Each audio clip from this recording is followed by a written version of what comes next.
ഇത് വിഷയം പറയുമ്പോൾ സ്ത്രീകൾക്ക് ഒട്ടും ഇഷ്ടപ്പെടൂല. കാരണം ഇത് ഞാൻ ഇവിടെ വരുന്നതിന് മുമ്പ് ഞാനൊരു മഹലിൽ ജോലി നോക്കിയിട്ടുണ്ട്. ആ മഹലിൽ സ്ത്രീകളുടെ ക്ലാസ്സിൽ ഈ വിഷയം പറഞ്ഞിട്ട് അവിടെ മതപ്രസംഗം ഉണ്ടായിരുന്നപ്പോൾ അവിടെയും ഇതിന് സമാനമായ മറ്റൊരു വിഷയം പറഞ്ഞപ്പോൾ ഒരു സഹോദരി ഒരു കത്ത് കൊടുത്തുണ്ട്, ഉസ്താദെ സ്ത്രീകളുടെ വിഷയം മാത്രം നിങ്ങൾ പറയുന്നു, എന്തുകൊണ്ട് പുരുഷന്മാരുടെ വിഷയം പറയുന്നില്ല? അവർക്ക് സ്ത്രീകളോടുള്ള കാര്യം കൂടി പറയും, എങ്കിലല്ലേ നമുക്ക് സന്തോഷമാവും, നമ്മുടെ വീട്ടിൽ സന്തോഷകരമായ ജീവിതം നയിക്കാൻ പറ്റൂ. കാരണം എന്താണ്? ഒന്നും അല്ലെങ്കിൽ ആ സഹോദരി പറയാണ്, ഉസ്താദെ എന്നും ഇടിയും തൊഴിയുക, അതുകൊണ്ടൊന്ന് പഠിപ്പിച്ചു കൊടുക്കുന്നു എന്ന് പറഞ്ഞു വിടുന്നു.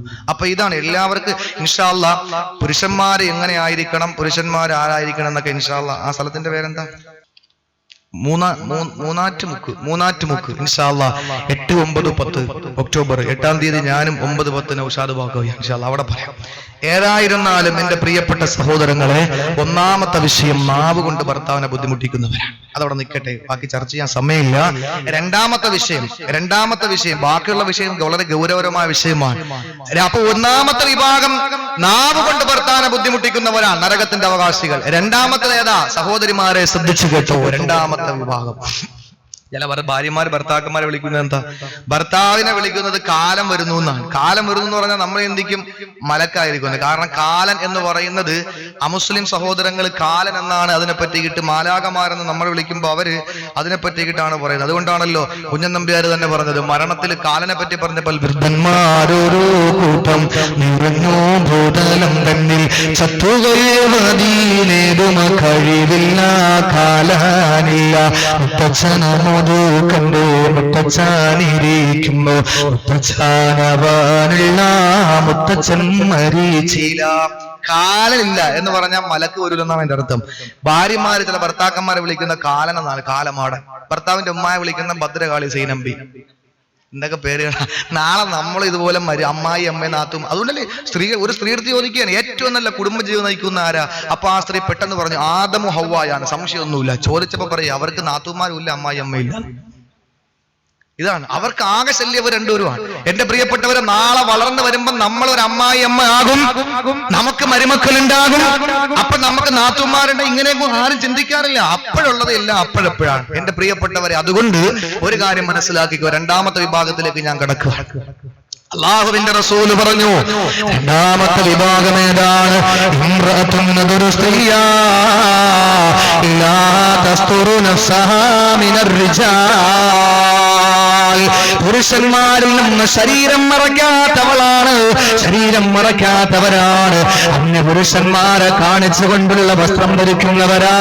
നബിതങ്ങൾ ആരെയെങ്കിലും പറ്റിയിട്ട് ഞാൻ കാണാതിരിക്കട്ടെ എന്ന് പറഞ്ഞെങ്കിൽ റസൂലുള്ളാഹി പറഞ്ഞ ഒന്നാമത്തെ വിഭാഗം അവരാണ്. വസ്ത്രം ധരിച്ചിട്ടുണ്ടോ? ഉണ്ട്. ഇല്ലേ? ഇല്ല. ഈ ഒരു അവസ്ഥയിൽ ശരീരത്തിന്റെ മുഴുവൻ പുറത്ത് കാണുന്ന വസ്ത്രമാകട്ടെ, അതല്ലെങ്കിൽ അർദ്ധനഗ്നകളാകട്ടെ, അതല്ലെങ്കിൽ ധരിച്ചിട്ടുണ്ട്, പക്ഷേ എല്ലാം പുറത്താ. ഈ അവസ്ഥയിൽ നടക്കുന്ന പെണ്ണേ, രണ്ടാമത്തെ വിഭാഗം നീയാണെങ്കിൽ നിനക്ക് വേറൊരു ജോലി കൂടിയുണ്ട്. എന്തെന്നറിയോ?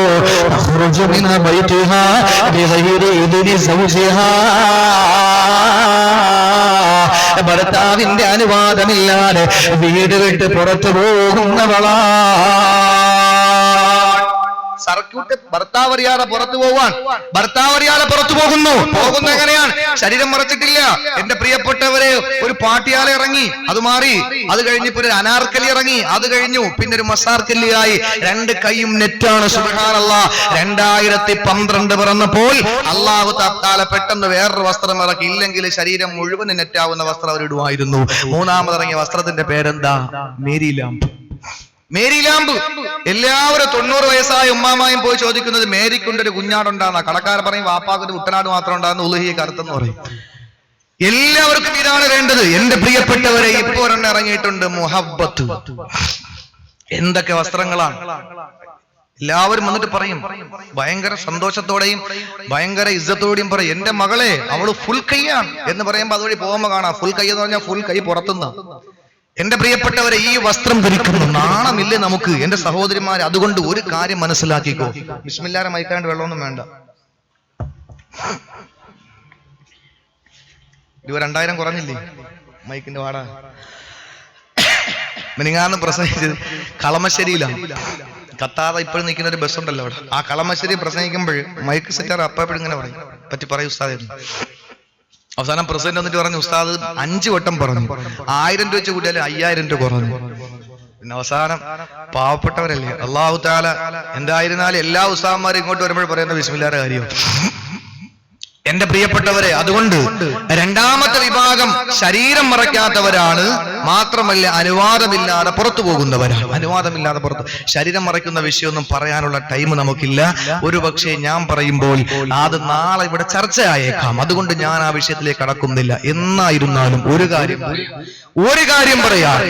ഏതെങ്കിലും ഒരു സ്ത്രീ അവള് വസ്ത്രം ധരിക്കുമ്പോൾ ഏതെങ്കിലും ഒരു പുരുഷന്റെ വികാരത്തെ ഇളക്കി വിടുന്ന രീതിയിൽ ഒരു വസ്ത്രം ധരിച്ചുകൊണ്ട് റോഡിലൂടെ നടന്നു പോകുമ്പോൾ ഏതെങ്കിലും ഒരു പുരുഷൻ അതിന്റെ പേരിൽ വ്യഭിചരിക്കാനിട വന്നാൽ അതിന്റെ പൂർണ്ണ ഉത്തരവാദിത്വം നീയാണ്. സംശയമില്ലാത്ത കാര്യമാണ്. അതിന്റെ പൂർണ്ണ ഉത്തരവാദിത്വം ആ സ്ത്രീ ഏറ്റെടുക്കേണ്ടി വരും. കാരണം എന്താ? നോക്കുന്നത് മാത്രമല്ല, അള്ളാഹുവിന്റെ റസൂൽ പറയുന്ന നോക്കുന്നവനെയും നോക്കപ്പെടുന്നവരെയും അള്ളാഹു ശപിച്ചിരിക്കുന്നു. നബി മുഹമ്മദ് മുസ്തഫ. എന്തുകൊണ്ടാ? വഴിയിൽ നിൽക്കുന്ന നോക്കുന്നവരെ മാത്രമല്ല, നോക്കണമെങ്കിൽ നിനക്ക് നോക്കണമെങ്കിൽ മറ്റുള്ളവർ എന്നോട് നോക്കട്ടെ എന്ന് പറഞ്ഞിട്ടാ പോകുന്നത്. എന്റെ പ്രിയപ്പെട്ടവരെ, അപ്പൊ നോക്കാൻ വേണ്ടിയിട്ട് അതിന് കാരണമാകുന്നതിന് നീ വസ്ത്രം ധരിച്ചു കഴിഞ്ഞാൽ അതിന് മുഴുവൻ കാരണങ്ങളും ഉത്തരവാദിത്വവും നിന്റെ മണ്ടയിൽ തലയിൽ കെട്ടിവെക്കുന്നതിന് സംശയമില്ല. അതുകൊണ്ട് അടങ്ങി ഒതുങ്ങി കഴിഞ്ഞോ. വിശാലമായിട്ട് ഞാൻ ആ വസ്ത്രദാനത്തെ പറ്റി പറയുന്നില്ല. എന്റെ സഹോദരിമാര്, എന്ത് അന്തസ്സുള്ള വസ്ത്രമാണ് പർദ്ദയും ധരിച്ച് റാഹത്തായിട്ട് നടക്കുക. ഒരു സ്ഥലത്ത് പ്രസംഗത്തിന് പോകുമ്പോ പ്രത്യേകമായി എന്നോട് പറഞ്ഞു, ഉസ്താദേ ഔറത്തിന്റെ കാര്യമൊന്നും പറയണ്ട, പർദ്ദ ധരിച്ച് നടക്കുന്ന സ്ത്രീകളെ പറ്റി കിട്ടി. ഇവിടെ ഒരു വിഭാഗം സ്ത്രീകൾ പറയുന്നു പർദ്ദ ധരിച്ചവരൊക്കെ ശരിയാണ്, ദാടി വെച്ച് പോയാ പറയുന്നത് എന്താ, ദാടിക്കാരന്മാരെല്ലാം ശരിയാണെന്നാ പറയുന്നത്. എന്റെ പ്രിയപ്പെട്ടവരെ, ആരെങ്കിലും എന്തെങ്കിലും ചെയ്തു എന്ന് പറഞ്ഞിട്ട് മൊത്തം അവിടെ മണ്ടേ കെട്ടിവെക്കാൻ പറ്റുമോ? നടന്ന് പെണ്ണ് കെട്ടുന്ന ഒരാളെ കണ്ടിട്ട് നിക്കാഹ് ഹറാമാണെന്ന് പറയാൻ പറ്റുമോ? എന്റെ പ്രിയപ്പെട്ടവരെ, അങ്ങനെയൊന്നുമില്ല. അതുകൊണ്ട് നമ്മളൊരു കാര്യം മനസ്സിലാക്കണം പരിപൂർണമായി. ഈ ഔറത്തും ഈ അടുത്ത സമയത്ത് പത്രത്തിലൊരു വാർത്ത വന്നു, എഡിറ്റോറിയൽ പേജിൽ വലിയൊരു വാർത്തയായിരുന്നു. സ്ത്രീ വസ്ത്രധാരണം പുരുഷനെ കണ്ട് പഠിക്കട്ടെ എന്ന് പറഞ്ഞാൽ ജീൻസ് പാന്റ് ഇടണമെന്നല്ല, ഒരു പുരുഷന് അനുവദിച്ചിട്ടുള്ളതിനെക്കാളും അപ്പുറം ധരിക്കാം. നമ്മളെ നോക്കേണ്ട പ്രിയപ്പെട്ടവരെ, പുരുഷന്മാരെ നോക്ക് സഹോദരിമാരെ, എങ്ങനെയാണ് അവർ ധരിക്കുന്നത്? എങ്ങനെയാണ്? ശരീരം ആകെ മുട്ട് മുതൽ, ഷാഫി മദ്ഹബിന് പ്രകാരം മുട്ട് മുതൽ, അല്ല അവരെ വസ്ത്രവിധാനത്തിൽ മുട്ട് മുതൽ പൊക്കിള് വരെ, അത് മാത്രമേ പുരുഷന്മാർക്ക് നിർബന്ധമുള്ളൂ. ബാക്കിയൊക്കെ അവരെ അധികം ചെയ്യുന്നതാണ്. എന്റെ പ്രിയപ്പെട്ടവരെ, പിന്നെ മറ്റുള്ള മാന്യത മറയ്ക്കാൻ വേണ്ടിയിട്ടും അവരുടെ ഔറത്ത് മറയ്ക്കുന്നു, നാണം മറയ്ക്കാൻ വേണ്ടിയിട്ട് അവർ ഔറത്ത് മറയ്ക്കുന്നു. പക്ഷെ സ്ത്രീക്ക് അല്ലാഹു കൊടുത്തുള്ള ശരീരം മുഴുവനുമാണ്. എന്റെ പ്രിയപ്പെട്ടവരെ, ഇന്ന് ഇത് നേരെ തിരിച്ചായിപ്പോയി വസ്ത്രം ധരിക്കുന്നത്. ആണിന്റെ പിന്നെ ഇത് സ്ത്രീയുടെ ഇത് പുരുഷനായി മാറി നിൽക്കാൻ. എന്റെ പ്രിയപ്പെട്ടവരെ, ഒരു ബൈക്കിൽ യാത്ര ചെയ്യുന്ന ഒരു ദമ്പതികൾ വിവാഹം കഴിഞ്ഞു, ബൈക്കൊക്കെ എടുത്തു കൊടുത്തു പെണ്ണിന്റെ വാപ്പ. ആ ബൈക്കിൽ യൂറോപ്യൻ ക്ലോസറ്റ് ഇരിക്കുമ്പോൾ എങ്ങനെ ഇരുന്ന് പോവാ, പുറകിൽ ഭാര്യയും വെച്ചുകൊണ്ട്. ആ പോകുന്ന ഭർത്താവ് എങ്ങനെയാ പോകുന്നത്? കയ്യിൽ തണുപ്പായതുകൊണ്ട് ഗ്ലൗസ് ഇട്ടിരിക്കുന്നു, ഫുൾ കൈയാണ്, പാന്റ് ധരിച്ചിരിക്കുന്നു, ഇൻഷർട്ട് ചെയ്തിരിക്കുന്നു, ഷൂ ധരിച്ചിരിക്കുന്നു, സോക്സ് ധരിച്ചിരിക്കുന്നു, തലയിൽ ഹെൽമെറ്റും വെച്ചിരിക്കുന്നു. പിന്നെ എവിടെ അവന് പുറത്തുള്ളത്? ഒന്നുമില്ല. പക്ഷെ ബാക്കിരിക്കുന്ന ഭാര്യയുടെ അവസ്ഥ നോക്കണം. എന്റെ പ്രിയപ്പെട്ടവരെ, വിശാലമായിട്ട് ഞാൻ അതിന്റെ വ്യാപ്തിയെ പറ്റിയിട്ടൊന്നും പറയുന്നില്ല എന്റെ സഹോദരങ്ങളെ. അതുകൊണ്ട് ഞാൻ ഒറ്റ കാര്യം പറയുന്നു, ഔറത്ത് മറയ്ക്കുന്ന വിഷയത്തിൽ എല്ലാ സ്ത്രീകളും പറയുന്നത്, ഉസ്താദേ ഔറത്ത് ഞങ്ങൾ കഴുത്ത് മുതൽ താഴോട്ടല്ലേ അതൊക്കെ മറച്ചിട്ടുള്ളൂ, പിന്നെ ഈ തല അത് എന്റെ ഒരു സ്റ്റൈലാണ്. എന്റെ വീട്ടിന്റെ മുന്നിൽ ആദ്യമായി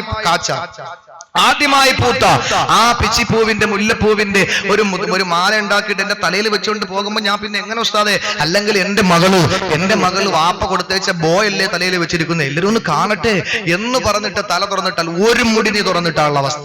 ഒരു കാര്യം ഉറപ്പാണ്, നിന്റെ കൂടെ അള്ളാഹുവിന്റെ മലക്കുകൾ ഉണ്ടാവില്ല. 2 വീട്ടിൽ അള്ളാഹുവിന്റെ റഹ്മത്തിന്റെ മലക്കെടുക്കൂല. ഒന്ന് പട്ടിയുള്ള വീട്ടിലും, നാളെ പട്ടിയാണ് വിഷയം അല്ലേ, ഖുർആനിലെ നായ. എന്റെ സഹോദരങ്ങളെ, കബീർ ഉസ്താദ് എല്ലാം ഖുർആനുമായി ബന്ധപ്പെട്ടാ പറയുന്നത്. അൻവാറശ്ശേരിയില് അടുത്ത സമയത്ത് ഒരു പ്രശ്നം ഉണ്ടാകും. അവിടുത്തെ വിഷയം ഖുർആനും മഅദനിയും. ഖുർആൻ ഇത്രത്തോളം കൈകാര്യം ചെയ്യാനും ഖുർആനിനെ പറ്റി ആധികാരികമായി പഠിച്ച് ഞങ്ങളൊക്കെ അത്ഭുതപ്പെട്ടവരുണ്ട്. വായും തുറന്നിരുന്നിട്ടുണ്ട് അദ്ദേഹത്തിന്റെ വായിൽ വീണായിട്ടിട്ട്. അല്ലാഹു തആല ദീർഘായുസ്സും എല്ലാം അല്ലാഹു തആല ഇൽമും എല്ലാം കൊടുത്ത് അല്ലാഹു അനുഗ്രഹിക്കട്ടെ. എന്റെ പ്രിയപ്പെട്ട 2 സുഹൃത്തുക്കളാണ് ഉസ്താദ് ബാക്കവി ഉസ്താദും അഹമ്മദ് കബീർ ഉസ്താദും. എന്റെ പ്രിയപ്പെട്ടവരെ, അതുകൊണ്ട് നായുള്ള വീട്ടിൽ അള്ളാഹുവിന്റെ റഹ്മത്തിന്റെ മലക്കെടുക്കൂല.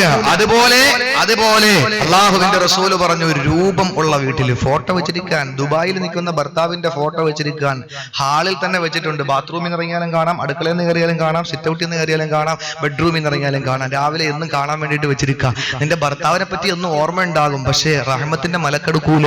അള്ളാഹുവിന്റെ കോടിക്കണക്കായ മാലാഖമാര്, ആ മാലാഖമാരുടെ എണ്ണം നിങ്ങൾക്കറിയോ എന്റെ സഹോദരങ്ങളെ? 7 ആകാശങ്ങൾ, 1 ആകാശത്ത് കഅബാലയത്തിന്റെ നേരെ മുകളിൽ 1 ആകാശത്ത് ഒരു ഗേഹമുണ്ട്, പേര് ബൈത്തുൽ മഅമൂർ.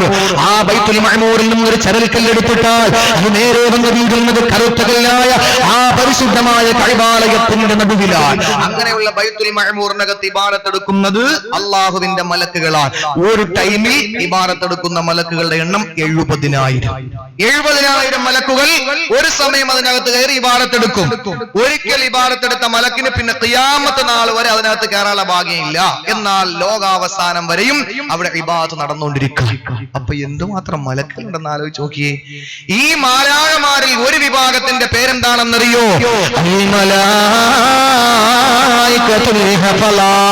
പ്രൊട്ടക്ഷന്റെ മാലാഖമാരെന്നാണ്, സംരക്ഷണത്തിന്റെ മാലാഖമാരെന്നാണ്.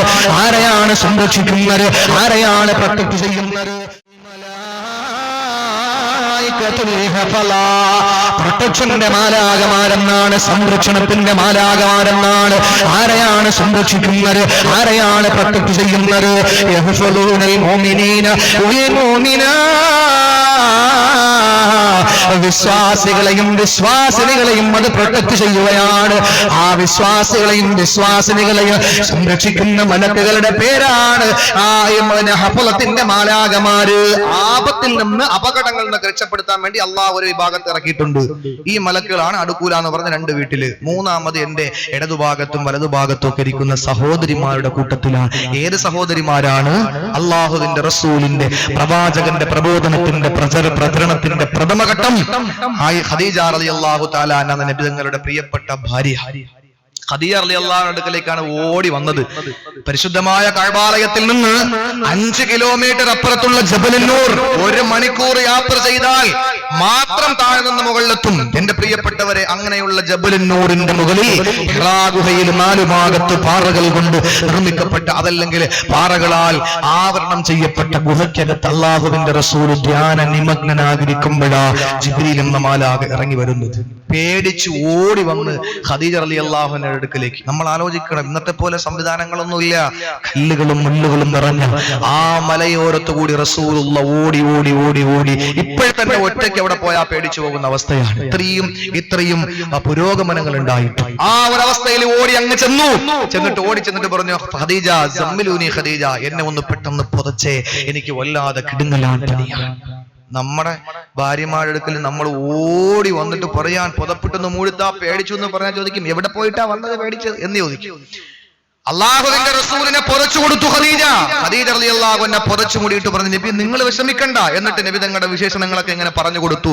അവസാനം പറഞ്ഞു, ഒരവസരത്തിൽ ഒരു ദിവസം വന്നിട്ട് പറഞ്ഞു, ഖദീജ റളിയല്ലാഹു അൻഹ പറഞ്ഞു, നബിയെ എനിക്കൊരു ആഗ്രഹമുണ്ട്, സാധിപ്പിച്ചു തരും. മൂന്നാമത്തെ വിഷയം അതാണ്, ഞാൻ പറഞ്ഞുതരാം.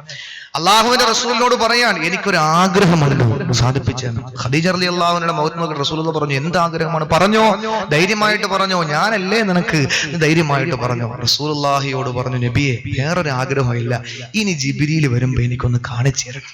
അത്രേ ജിബ്രീൽ വരുമ്പോ ഒന്ന് കാണിച്ചു തരണം. നബി തങ്ങൾ പറഞ്ഞു, ഖദീജ വരട്ടെ, ഞാൻ കാണിച്ചു തരാം, നീ കാണുമെങ്കിൽ കണ്ടോ.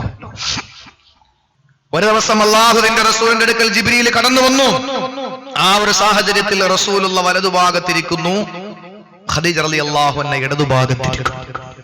ജിബ്രീൽ കടന്നു വന്നു. നബി തങ്ങൾ പറഞ്ഞു, ഖദീജ ദാ ജിബ്രീൽ വന്നിട്ടുണ്ട്, കണ്ടോ. അള്ളാഹുവിന്റെ റസൂൽ ജിബ്രീൽ വന്ന കാര്യം ഖദീജയെ ബോധിപ്പിക്കുമ്പോൾ ഖദീജ റളിയല്ലാഹു തആല നോക്കുന്നു, നബിയേ ഞാൻ ജിബ്രീലിനെ കാണുന്നില്ല, നബിയേ നിങ്ങൾ കാണുന്നുണ്ടോ? അതേ ഖദീജ, ഞാൻ കണ്ടുകൊണ്ടിരിക്കുകയാണ്, ജിബ്രീലിനെ നിനക്ക് കാണാൻ കഴിയുന്നില്ലേ? ഇല്ലെന്ന് പറഞ്ഞിട്ട് ഖദീജ ബുദ്ധിമതിയാണ്, കുലീനയാണ്. ആ ഖദീജ റളിയല്ലാഹു അൻഹ റസൂലുള്ളാഹിയോട് പറയുന്നു, നബിയേ നിങ്ങൾ ഇരിക്കുന്ന സ്ഥലത്തിരുന്നാലും മാത്രമേ ജിബ്രീലിനെ കാണാൻ കഴിയുള്ളെങ്കിലോ അതുകൊണ്ട് എഴുന്നേക്കും യാ റസൂലല്ലാഹ് ഇജ്ലിസ് അലാ യസാരി, എന്റെ ഇടതുഭാഗത്ത് വന്നിരിക്കും നബിയെ, നിങ്ങൾ ഇരുന്ന ഭാഗത്ത് ഞാൻ ഇരിക്കാം. നബിതങ്ങളെ പിടിച്ച് ഖദീജ റളിയല്ലാഹു അൻഹ ഇരുന്നെടുത്തിരുത്തി. എന്നിട്ട് നബിതങ്ങൾ ഇരുന്ന ഭാഗത്ത് ഖദീജയും ഇരുന്നു. റസൂലുള്ളാഹി കാണുന്നു, പക്ഷേ ജിബ്രീലിനെ ഖദീജയ്ക്ക് കാണാൻ കഴിയുന്നില്ല. കുറച്ചു നേരം നിശബ്ദയായിരുന്ന ഖദീജ റസൂലുള്ളാഹിയോട് പറയുന്നു, നബിയെ എനിക്ക് കാണാൻ കഴിയുന്നില്ല. ഇടവും വലവുമല്ല പ്രശ്നം, നിങ്ങൾ ഇരിക്കുന്നതിന്റെ നേരെ മുകളിലെ ജിബ്രീൽ വരോളെങ്കിലോ. അതുകൊണ്ട് യാ റസൂലല്ലാഹ് ഇജ്ലിസ് അലാ ഹിജ്രി, നബിതങ്ങളെ പിടിച്ച് എഴുന്നേൽപ്പിച്ചിട്ട് ഖദീജ റളിയല്ലാഹു അൻഹയുടെ മടിത്തട്ടിൽ ഇരുത്തി നബിയെ. നബിതങ്ങളെ പിടിച്ച് ഖദീജ മടിയിലിരുത്തുമ്പോൾ റസൂലുള്ളാഹ് കാണുന്നു, പക്ഷേ ഖദീജ കാണുന്നില്ല. കുറച്ചു നേരം കഴിഞ്ഞപ്പോൾ ഖദീജ പറഞ്ഞു, നബിയെ എനിക്ക് കാണാൻ കഴിയുന്നില്ല, എന്തുകൊണ്ടാണെന്നറിയില്ല. നിങ്ങളോ നബിയെ? ഖദീജ എനിക്കിപ്പോഴും കാണാൻ കഴിയുന്നു. അല്ലാതെ വിഷമിച്ചുകൊണ്ട് കുറച്ചു നേരം നിശബ്ദയായിരുന്നു ഖദീജ റളിയല്ലാഹു അൻഹ. പെട്ടെന്ന് നബിയോട് ചോദിക്കുന്നു, നബിയെ ഇപ്പോഴും നിങ്ങൾ ജിബ്രീലിനെ കാണുന്നുണ്ടോ? അല്ലാഹുവിന്റെ റസൂൽ നോക്കുമ്പോ ജിബ്രീൽ മാഞ്ഞുപോയി. സമാധാനത്തിന്റെ മലക്ക് ജിബ്രീൽ ആ മുന്നിൽ നിന്ന് മാഞ്ഞുപോയി. റസൂലുള്ള പറഞ്ഞു, ഖദീജ ഇപ്പോഴും കാണുന്നില്ല. അപ്പോൾ ഖദീജ എഴുന്നേറ്റ് റസൂലുള്ളാഹിയെ പിടിച്ചുകൊണ്ട് പറയുന്നു, നബിയേ നബിയേ നബിയേ, വല്ലാഹി ആ വന്നത് മലക്കാണ്, ആ വന്നത് ഒറിജിനൽ മലക്ക് ജിബ്രീലാണ്. എന്തേ ഖദീജ നിനക്ക് ഇത്ര ഉറപ്പ്? നബിയേ ഞാൻ വന്നത് പിശാചാണോ ജിബ്രീലാണോ മലക്കാണോ? മലക്കാണോ പിശാചാണോ എന്ന് പരിശോധിക്കാ. ഞാൻ ഒരു അടവ് പയറ്റി നബിയേ. എന്ത് തന്ത്രമാണ്, എന്ത് സൂത്രമാണ് ഖദീജ നീ പയറ്റിയത്? റസൂലുള്ളാഹിയോട് ഖദീജ പറഞ്ഞ മറുപടി കേൾക്കണോ? ഗൾഫുകാരന്റെ ഭാര്യ, അതല്ലെങ്കിൽ വിദേശ രാജ്യത്ത് പണിയെടുക്കുന്ന സഹോദരന്റെ ഭാര്യ, അതല്ലെങ്കിലോ എന്റെ സഹോദരിമാരെ എവിടെയോ ആയിക്കൊള്ളട്ടെ, നിങ്ങളുടെ ഭർത്താക്കന്മാരറിയാതെ അല്ലെങ്കിൽ ഭർത്താക്കന്മാരില്ലാത്ത കന്യാവിവാഹം കഴിയാത്ത സഹോദരിമാരെ തല തുറന്നിട്ടുകൊണ്ട് ബാക്കി മുഴുവനും ഔറപ്പാണ് എന്ന് പറഞ്ഞിട്ട് നടന്ന പർദ്ദ ധരിച്ചിട്ടുണ്ട്, ഫുൾ കൈ നൈറ്റ് ധരിച്ചിട്ടുണ്ട്, ഫുൾ കൈ ചുരിദാർ ധരിച്ചിട്ടുണ്ട്, എല്ലാം ഓക്കെയാണ്. പക്ഷേ ഉസ്താദേ എന്റെ തലയിലാകെ 10 സെന്റിമീറ്റർ വീതിയുള്ള ഒരു തുണിയെ ഞാൻ തലയിലിട്ടിട്ടുള്ളൂ, തല മാത്രമേ മറഞ്ഞിട്ടുള്ളൂ, തലമുടി മറഞ്ഞിട്ടില്ല എന്ന് ഉസ്താദിന്റെ മുമ്പിൽ കുമ്പസരിക്കുന്ന എന്റെ പെണ്ണുകളെ. ഖദീജ റളിയല്ലാഹു അൻഹ പറയുന്നു, നബിയേ ഞാൻ വന്നത് പിശാചാണോ മലക്കാണോ എന്ന് പരിശോധിക്കാ. എന്റെ തലയിൽ കിടന്ന തട്ടം ഞാൻ അങ്ങ് മാറ്റി 2-3 മുടി ഞാൻ എടുത്ത് പുറത്തിട്ടു മുസ്തഫ. അപ്പോഴാണ് ജിബ്രീൽ മാഞ്ഞു പോയത്. അതേ റസൂലുള്ള പറഞ്ഞു, ഖദീജ ഒരു മലക്കിന് പെണ്ണിന്റെ ഔറത്ത് കാണുന്നത് ലജ്ജയാണ്, വെറുപ്പാണ്, അറപ്പാ. ഇബ്ലീസായിരുന്നെങ്കിൽ പിശാചായിരുന്നെങ്കിൽ അവിടെ നിന്ന് തലമുടിയുടെ സൗന്ദര്യം കണ്ടിട്ടേ പോകുമായിരുന്നുള്ളൂ. മലക്കുകളാണെങ്കിൽ അവർ മാറിപ്പോകും. ഏത് മലക്കുകളാൽ? മലായികത്തുൽ ഹഫള, പ്രൊട്ടക്ഷന്റെ മാലാകമാരാ. പെണ്ണുകളെ നിന്നെ പ്രൊട്ടക്ട് ചെയ്യണ്ടേ, നിന്നെ സംരക്ഷിക്കണ്ടേ, അപകടത്തിന് സംരക്ഷിക്കണ്ടേ, ആപത്തിന് സംരക്ഷിക്കണ്ടേ. അതുകൊണ്ട് തലയുടെ ഒരു രൂപം തുറന്നിട്ട് നടന്ന മലക്കുകൾ നിന്റെ കൂടെ വരൂല പെണ്ണുകള്. പിശാചിന്റെ സങ്കേതമായിരിക്കും നിന്റെ പുറകെ, നിഴല് പോലെ പിശാചായിരിക്കും വരുന്നത്. അതുകൊണ്ട് ഓർത്തോ വഴിയരികിലെ വെയിറ്റിംഗ് ഷെഡിന്റെ മുമ്പിൽ തൊലിവെളുത്ത സ്ത്രീയുടെ ശരീരത്തിന്റെ അവയവങ്ങളുടെ നഗ്നതകൾ കാണാൻ വേണ്ടി കാത്തിരിക്കുന്നവരെ, നിങ്ങൾ ഇബ്ലീസിന്റെ കുഞ്ഞന്മാരാ, ഇബ്ലീസിന്റെ മക്കളാ. മലക്കുകളുടെ കൂട്ടത്തിൽ നിങ്ങളെ പെടുത്താൻ കഴിയില്ല. അതുപോലെ ശരീരത്തിന്റെ തലമുടി തുറന്നിട്ട് കൊണ്ട് നടന്ന ഒരിക്കലും നിന്റെ സ്നേഹക്ക് മലക്കുകളുടെ സാന്നിധ്യം ഉണ്ടാകില്ല. നമ്മുടെ സഹോദരിമാരെ അല്ലാഹു കാത്തുരക്ഷിക്കട്ടെ. ഇത്ര ഞാൻ പറയുന്നുള്ളൂ, തലമുടിയുടെ കാര്യം മാത്രമേ പറയുന്നുള്ളൂ. തലമുടിക്ക് ഇത്രയാണെങ്കിൽ ബാക്കിയുള്ള ശരീരത്തിന്റെ അവയവങ്ങൾക്ക് എന്തായിരിക്കും അവസ്ഥ? എന്താണ് എന്റെ പ്രിയപ്പെട്ടവരെ, നട്ടുച്ച സമയത്ത് ഓഡിറ്റോറിയങ്ങളിൽ, നട്ടുച്ച സമയത്ത് ഓഡിറ്റോറിയത്തിൽ വിശന്നിട്ട് വയറുമായി വരുന്ന ചെറുപ്പക്കാർക്ക് ആവി പറക്കുന്ന ബിരിയാണി വേണ്ട. അവരെ നോക്കുന്നത് ഈ ഓഡിറ്റോറിയത്തിന്റെ മൂലകിലെ ചമഞ്ഞൊരുങ്ങിയിരിക്കുന്ന ചലിക്കുന്ന ജുവല്ലറിയായിരിക്കുന്ന ആ പെണ്ണിലേക്കാണ് നോട്ടം എന്റെ പ്രിയപ്പെട്ടവരെ, ആ മാംസപിണ്ഡത്തിലേക്ക്. അതിന് വഴിവെച്ചു കൊടുക്കും നമ്മുടെ സഹോദരിമാർ. അതുകൊണ്ട് പുറത്ത് തുണി ഉടുക്കാനല്ലേ പറയുന്നത് എന്റെ സഹോദരിമാർ. അതുകൊണ്ട് നമ്മൾ ഔറത്ത് മറയ്ക്കുന്നവരാവുക. അത് ചിലപ്പോൾ നിങ്ങൾക്ക് കുറെ നിർദ്ദേശങ്ങളൊക്കെ തരും. അതുകൊണ്ട് ഏതായിരുന്നാലും അതിലേക്ക് ഞാൻ കടക്കുന്നില്ല. പിന്നെ ആ സ്ത്രീക്ക് വേറെ സ്വഭാവം കൊണ്ട് അനുവാദം ഇല്ലാതെ പുറത്തു പോവുക, ഭർത്താവ് അറിയാതെ പുറത്തു പോകുന്ന ഒരു സ്വഭാവം. ഭർത്താവ് വിദേശത്താണ്, പാവപ്പെട്ടവൻ വിദേശ രാജ്യത്ത് നിൽക്കാൻ, ഇതൊന്നും ഭർത്താവ് അറിയുന്നില്ല, ഭാര്യ ഇവിടെ സർക്കിട്ട. എന്റെ പ്രിയപ്പെട്ടവരെ, ലാൻഡ് ഫോൺ ആണെങ്കിൽ പണ്ട് ലാൻഡ് ഫോണിൽ വിളിക്കുമ്പോൾ വീട്ടിലുണ്ടോ ഇല്ലെന്ന് അറിയാം. ഇപ്പൊ ലാൻഡ് ഫോണിന്റെ കാര്യമൊക്കെ മാറിയില്ലേ, ഇപ്പൊ മൊബൈൽ ആയല്ലോ. ഇപ്പൊ ഒരു വിരലിന്റെ നീളവും വീതിയുള്ള മൊബൈൽ വരെ ഉണ്ട്. ഇനി ഇൻഷാ അല്ലാഹ് വിരൽ പുച്ഛത്തിന്റെ വീതിയും ഉള്ള മൊബൈൽ വരും.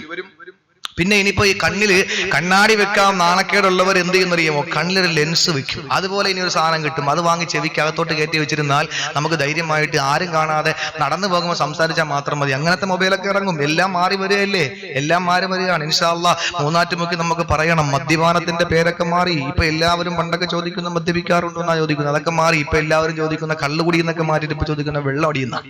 വെള്ളം അടിക്കാറുണ്ടോ എന്ന് വെച്ചാൽ വെള്ളം അത് ഒഴിച്ചുവിടാൻ പറ്റാത്ത കാര്യമാണല്ലോ, അതും മാറി. ഇപ്പൊ ചോദിക്കുന്നത് കഴിക്കാറുണ്ടോ എന്നാ. ഈ കഴിപ്പും വെള്ളം കൂടിയൊക്കെ ഒഴിച്ചുവിടാൻ പറ്റാത്ത കാര്യമാണ്. അങ്ങനെ ആയിരിക്കാം 2015 നമ്മൾ ജീവിച്ചിരിക്കുകയും നോക്കിയോ, അന്ന് എല്ലാവരും പരസ്പരം ചോദിക്കുന്നതായിരിക്കും, ശ്വാസം വിടാറുണ്ടോ എന്ന് ചോദിക്കും. അതിന്റെ അർത്ഥം എന്താ, മദ്യപിക്കാറുണ്ടോ എന്നായിരിക്കും. കാരണം മനുഷ്യന് ഒഴിച്ചുവിടാൻ പറ്റാത്ത കാര്യമായിട്ട് എല്ലാത്തിന്റെയും പേര് മാറി വന്നിരിക്കാം, എല്ലാത്തിന്റെയും പേര് മാറി വന്നിരിക്കാം. അതുകൊണ്ട് എന്റെ പ്രിയപ്പെട്ടവരെ, പള്ളികളിൽ നോക്ക്, പള്ളികളിൽ പണ്ട് കാലങ്ങളിൽ ഒന്നിന്റെ ആവശ്യമില്ല. ഇപ്പൊ പള്ളികളിൽ ഇടക്കാലങ്ങളിൽ പള്ളികൾ എഴുതി വെക്കും, മൊബൈൽ ഫോൺ ഓഫ് ആക്കുക. ഇപ്പൊ അതും മാറ്റി, ഒരു പള്ളിയിലും ഓഫ് ആക്കുക. പഴയ സ്റ്റിക്കർ ആണെങ്കിൽ അങ്ങനെ തന്നെ ഉണ്ടായിരിക്കും. ഇപ്പൊ അതും മാറ്റി എഴുതി വെച്ചിരിക്കുക, മൊബൈൽ ഫോൺ സൈലന്റ് ആക്കുക. അങ്ങനെ ആയിരിക്കും. ടി വി കണ്ടുകൊണ്ടിരിക്കുന്ന, പണ്ട് ടി വി ഇല്ല, ഇപ്പൊ ടി വി കണ്ടുകൊണ്ടിരിക്കുന്ന പേരക്കുട്ടികളോട് ഉമ്മാമ പറയാൻ, മക്കളെ ബാങ്ക് വിളിക്കാൻ നിങ്ങൾ ഓഫാക്ക് എന്ന് പറയുന്ന കാലം ഉണ്ടായിരുന്നു. ഇപ്പൊ അത് മാറി. ഇപ്പൊ ഉമ്മാമാര് പറയും, മക്കളെ ബാങ്ക് വിളിക്കാൻ ഓളയും കുറച്ച് വെക്ക് മക്കളെ. ഇൻഷാ അല്ലാഹ് ഒരു 5 കൊല്ലം കഴിയട്ടെ, ആ ഉമ്മാമാര് പറയും, മക്കളെ ബാങ്ക് വിളിക്കാൻ, അതുകൊണ്ട് ഇംഗ്ലീഷ് ചാനൽ മാറ്റിയിട്ട് മലയാളാക്കിക്കോ എന്ന് പറയും. ആ ഒരു കാലഘട്ടം വരാൻ പോവാൻ.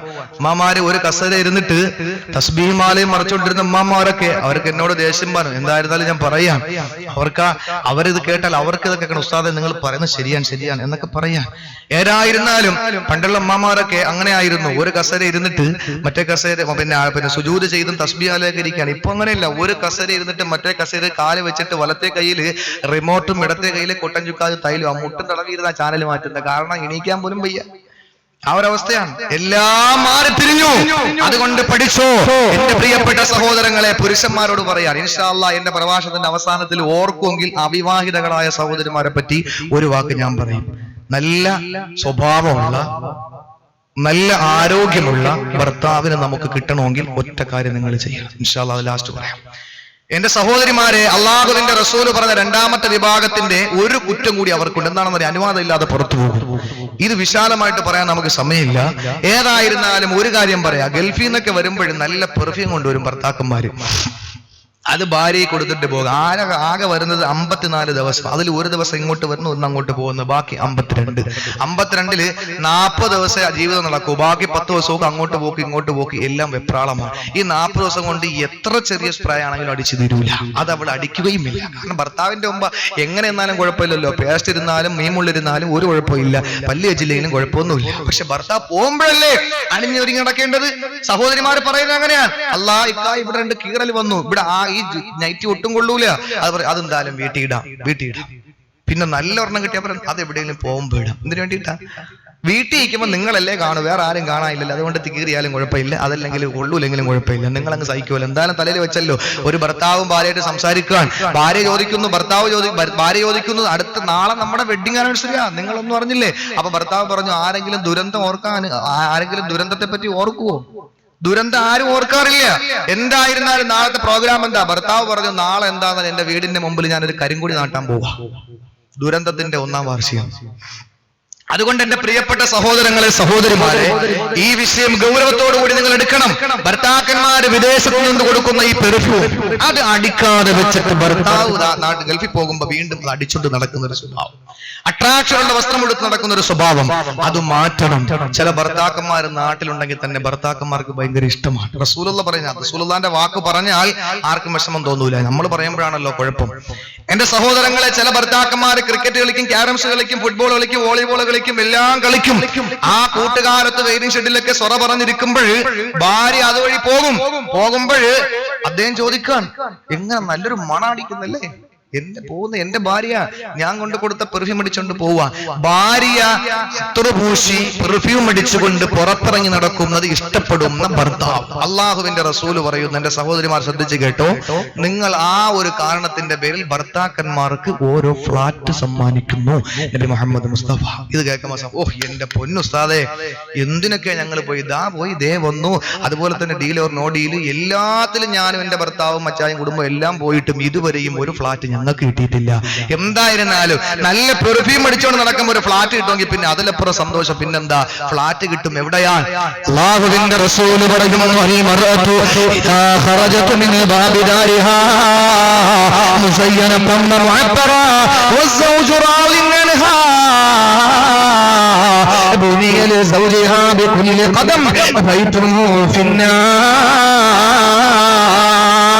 അള്ളാഹുവിന്റെ റസൂല് പറയുന്നു, ഒരു സ്ത്രീ അവളുടെ വീട്ടിൽ നിന്ന് പുറത്തിറങ്ങുമ്പോൾ അവൾ മുസയ്യനത്ത് നല്ല അട്രാക്ഷനുള്ള വസ്ത്രം ധരിച്ച്, അഴകാർന്ന വസ്ത്രം ധരിച്ചുകൊണ്ട് നല്ല മോടി പിടിപ്പിച്ചിട്ടാണ് അവൾ പുറത്തിറങ്ങുന്നത്. അവൾ ഇറങ്ങുമ്പോൾ വിദേശ മണമുള്ള പെർഫ്യൂം അടിച്ചുകൊണ്ടാണ് അവൾ പുറത്തിറങ്ങുന്നത്. ഭർത്താവുണ്ടല്ലോ അതിൽ പരിപൂർണ തൃപ്തനാണ്. ഒരുങ്ങിറങ്ങുമ്പോൾ മണം പോരാതിരിക്കുമ്പോൾ ഭർത്താവ് അവളെ പിടിച്ചുകൊണ്ടുപോയി അവന്റെ അലമാര തുറന്നിട്ട് അവൾ അടിച്ചിരിക്കുന്നതിനേക്കാളും നല്ല മുൻതരത്തിലുള്ള പെർഫ്യൂം എടുത്തിട്ട് തലങ്ങും വിലങ്ങും അടിച്ചു കൊടുത്തിട്ട് പൊക്കോ എന്ന് പറഞ്ഞിട്ട് കഥക് തുറന്നിറങ്ങിയിട്ട് പുറത്തേക്ക് ഇറക്കി വിടുന്ന ഭർത്താക്കന്മാരെ അല്ലാഹുവിന്റെ റസൂല് പറയുന്നു, ഗുനിയലി സൗജിഹാ, ആ ഭർത്താവിന് അല്ലാഹു പണി കഴിപ്പിക്കുന്നു. ബികുല്ലി ഖദമിൻ, അവൾ വെക്കുന്ന ഓരോ ചുവട്ടടിക്ക് പകരമായി എവിടെയാണ് ഫ്ലാറ്റ് കൊടുക്കുന്നതെന്നറിയോ? നരകത്തിലുണ്ട് ആഴമേറിയ കൊണ്ടുകൾ, വിഷമോട്ട പാമ്പതിലുണ്ട് ഉഗ്രന തേലുകൾ. ബികുല്ലി ഖദമിൻ ബൈതുമു ഫിന്നാർ, ഓരോ ചുവട്ടടിക്ക് പകരമായിട്ട് നാളെ നരകത്തിൽ ഓരോ കെട്ടിടം നിർമ്മിച്ചു കൊടുക്കുന്നു. എന്റെ സഹോദരങ്ങളെ, ഈ പരുത്തുകുഴിയില് ഏതോ അതല്ലെങ്കിൽ ഈ പള്ളിപ്പെരുവില് ഏതോ ഒരു ഉൾപ്രദേശത്ത് താമസിക്കുന്ന സഹോദരി, രണ്ട് മതിൽക്കെട്ടിന്റെ ഇടയിലൂടെ ഒരാൾക്ക് മാത്രം നടക്കാൻ കഴിയുന്ന, അതല്ലെങ്കിൽ ഒരു വാഹനത്തിന് മാത്രം സഞ്ചരിക്കാൻ കഴിയുന്ന ഈ ഇടുങ്ങിയ പാതയിലൂടെ രണ്ടു ഭാഗത്തും മതിൽക്കെട്ടാണ്. ഈ ഭാഗത്തിലൂടെ ഏതോ ഒരു വീട്ടിൽ താമസിക്കുന്ന ഒരു സഹോദരി നല്ല പെർഫ്യൂം അടിച്ചുകൊണ്ട് ഭർത്താവ് പറയുന്ന നല്ലതടിച്ചിട്ടുണ്ടല്ലോ, നടന്നുവോ, എല്ലാവരും ഒന്ന് മയങ്ങട്ടെ, എന്റെ ഭാര്യയെ പറ്റിയിട്ട് എല്ലാവരും ഒന്ന് പഠിക്കട്ടെ, ഞാൻ നല്ലവനാണ്, എന്റെ കുടുംബം നല്ലവനാണ്. ഇത്ര സുന്ദരിയായ പെണ്ണിനെ ഈ പരുത്തിക്കുഴിയിലും ഈ പള്ളിത്തെരുവിലും പൂന്തറയിലും വെള്ളക്കടവിലും കരമനയിലും വിവാഹം കഴിപ്പിച്ച് ആരും കൊണ്ടുവന്നിട്ടില്ലെന്ന് എന്റെ കൂട്ടുകാരൻ അറിയട്ടെ. അതുകൊണ്ട് ഒന്ന് കറങ്ങിയിട്ട് വാ മോളെ എന്ന് പറഞ്ഞിട്ട് ഇറക്കിലിടുന്ന ചെറുപ്പക്കാരാ, സ്കൂട്ടറിന്റെ പുറകിലിരുത്തിയിട്ട് നാട് കാണിക്കാൻ വേണ്ടിയിട്ട് നാളം കെട്ട പരിപാടിയായി കൊണ്ടുപോകുന്ന യുവാവേ, മീൻ കച്ചവടത്തിന് പോകുന്നവര് മീൻ കൊണ്ടുപോകുന്നത് പോലെ പുറകിൽ തന്റെ ഭാര്യയെ, മത്സ്യം ഇങ്ങനാണോ വിവസ്ത്രയാണ് അതുപോലെ നഗ്നയാക്കി എടുത്തുരുത്തി കൊണ്ടുപോകുന്ന ചെറുപ്പക്കാരാ, അല്ലാഹുവിന്റെ റസൂല് പറയുന്നു, അവൾ ഇവിടെ നിന്ന് അങ്ങോട്ട് ഇറങ്ങുമ്പോൾ ബസ് വരുന്നില്ല, അവൾ നടന്ന് നേരെ പൂന്തുറ ടൗണിൽ ചെല്ലുകയാണ്. എത്ര ചുവടാ മോനെ നിന്റെ ഭാര്യ വെക്കുന്നത്, എത്ര ചുവടാ മോളെ നീ ചവിട്ടിമുത്തരിക്ക് വെറുപ്പിക്കുന്നത്. ഈ ഓരോ ചുവട്ടടിക്ക് പകരമായി ഓരോ ചുവട്ടടിക്കും ഓരോ കെട്ടിടങ്ങള് അല്ലാഹു നിന്റെ ഭർത്താവിന് വേണ്ടി പണി കഴിപ്പിക്കുകയാണ്. എവിടെ?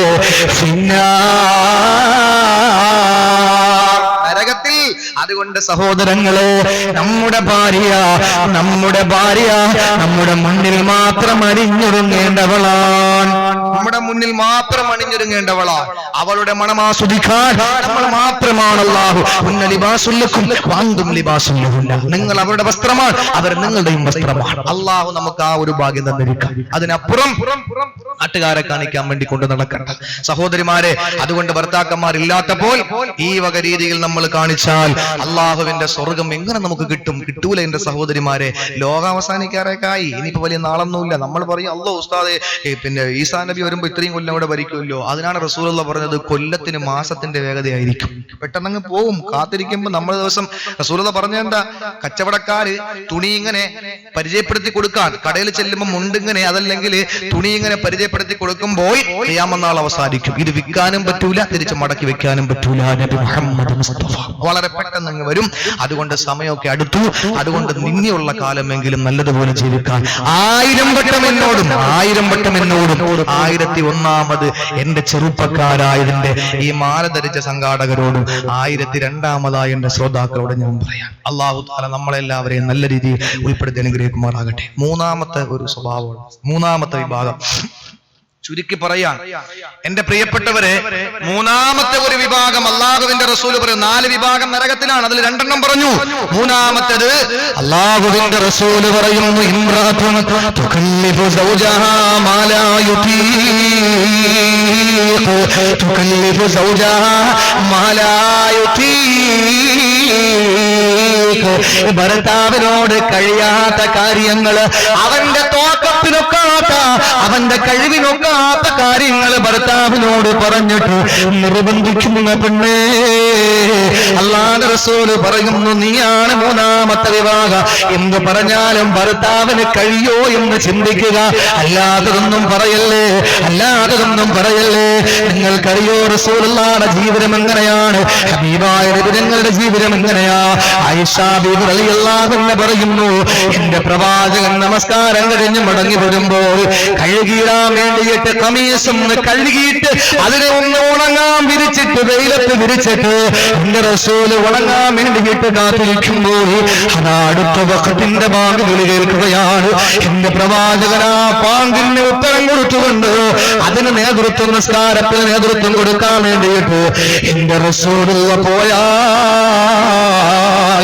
മാറിയൊന്ന് കൊടുക്കാൻ ഒരു വസ്ത്രമില്ല, കഴുകിയിട്ടിരിക്കുന്നതോ ഉണങ്ങിയിട്ടില്ല.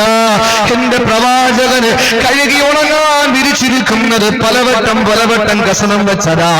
ആ വസ്ത്രം എടുത്ത് ശരീരത്തിലേക്ക് ഇട്ടുകൊണ്ട് റസൂലുള്ള മദീന പള്ളിയിലേക്ക് നിസ്കാരത്തിന് നേതൃത്വം കൊടുക്കാൻ പോകുമ്പോൾ ഞാൻ എന്റെ ഹുജ്റയിൽ നിന്ന് നോക്കുമ്പോൾ റിസാലത്തിന്റെ പൂവേനയിൽ നിന്ന് ചുവപ്പ് കലർന്ന വെളുത്ത ശരീരത്തിൽ നിന്ന് ധരിച്ചിരിക്കുന്ന വസ്ത്രത്തിന്റെ വെള്ളത്തുള്ളികളിൽ തുറ്റി വീഴുന്നത് ഞാൻ കണ്ടിട്ടുണ്ട് എന്ന് ആയിഷ ബീവി പറഞ്ഞെങ്കിൽ എത്രയോ പാതിരാത്രിയിൽ ഞങ്ങൾ പട്ടിണി കിടന്നിട്ടുണ്ട്. റസൂലുള്ള നേരം വെളുക്കുമ്പം ചോദിക്കും, ആയിഷ ഇന്ന് കഴിക്കാൻ എന്തെങ്കിലും ഉണ്ടോ മോളെ? ഇല്ല എന്ന് പറയുമ്പോ റസൂലുള്ള പറയും, എന്നാ ഞാൻ എന്ന് നോമ്പ് പിടിച്ചേക്കാ എന്ന് പറഞ്ഞ് എത്രയോ ദിവസം എന്റെ റസൂലുള്ളാഹിക്ക് ഭക്ഷണം കൊടുക്കാതെ ഉറക്കിയിട്ടുണ്ട് എന്ന് ആയിഷ ബീവി പറയുമ്പോൾ മറ്റുള്ള ഭാര്യമാര് പറയുമ്പോ എന്റെ സഹോദരങ്ങളെ, കഷ്ടപ്പാടിന്റെ വേദനയുടെ പ്രയാസത്തിന്റെ നൊമ്പരത്തിന്റെ ഒരുപാട് കൈപ്പുനീര് കുടിച്ച നബിതങ്ങളോട് അല്ലാഹു പറയുന്നു, നബിയേ അങ്ങയുടെ ഭാര്യമാരിൽ പല തമ്പുരാട്ടിമാരുണ്ടല്ലോ, പല ഭാര്യമാര് ഗനീമത്ത് സത്തായി കിട്ടുന്നതാണല്ലോ, പല യുദ്ധങ്ങളിൽ നിന്ന് നിങ്ങൾ കൈവദനീയമായ ഭാര്യമാര് നിങ്ങളുടെ കൂട്ടത്തിലുണ്ടല്ലോ, നിങ്ങൾ വിവാഹം ചെയ്ത പല ഭാര്യമാരും മുമ്പ് പല ഭർത്താക്കന്മാരുടെ ഭാര്യമാരായി കഴിഞ്ഞവരല്ലേ, വൈദഗ്ധ്യം പേര് കഴിഞ്ഞു വരുന്നവരല്ലേ. അതുകൊണ്ട് അവർ തമ്പുരാട്ടിമായിരുമാരായിരുന്നേക്കാ, അവർ നല്ല കുടുംബത്തിൽ പിറന്നവരായിരുന്നേക്കാ. ഖദീജ ബീവിയെ പോലും റസൂലുള്ള വിവാഹം കഴിക്കുന്നതിന് മുമ്പ് 2 തവണ വേറെ 2 വിവാഹത്തിന് ആ ഖദീജ റളിയല്ലാഹു അൻഹ 2 വിവാഹം കഴിച്ചവരായിരുന്നു. 2 പേരും വഫാത്തായി. എന്നിട്ട് വൈദഗ്ധ്യം പേര് കഴിയുമ്പോഴാണ് റസൂലുള്ളാഹി വിവാഹം കഴിക്കുന്നത്.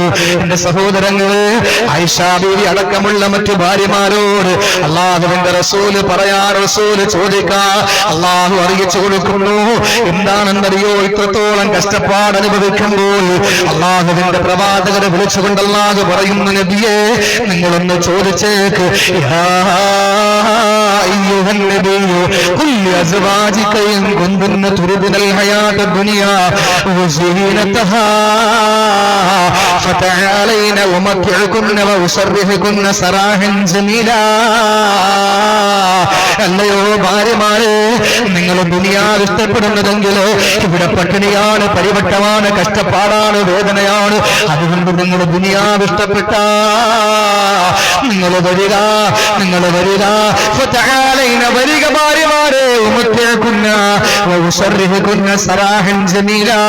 വിവാഹമെന്ന കെട്ട് അത് ഞാനങ്ങ് അഴിച്ചേക്കാം, നിങ്ങളെ ത്വലാഖ് ചൊല്ലിയിട്ട് നിങ്ങളെ നല്ല രീതിയിൽ ഞാൻ പറഞ്ഞങ്ങ് വിട്ടേക്കാം. അതല്ല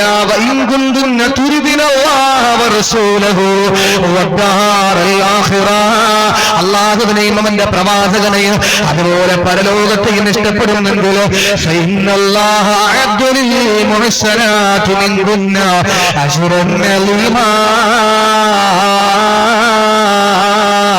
നിങ്ങളിൽപ്പെട്ട അള്ളാഹുവിനെയും റസൂലിനെയും പരലോകത്തെയും തിരഞ്ഞെടുക്കുന്നവർക്ക് അള്ളാഹു എന്തോ സൗഭാഗ്യങ്ങളെ തയ്യാറാക്കി വെച്ചിരിക്കുന്നു എന്ന് പറയാൻ നബിങ്ങളോട് പറഞ്ഞപ്പോൾ ആയിഷാ ബീവി എഴുന്നേറ്റ് പറയുന്നു, നബിയേ ഞങ്ങൾ വിട്ടുപോയോ?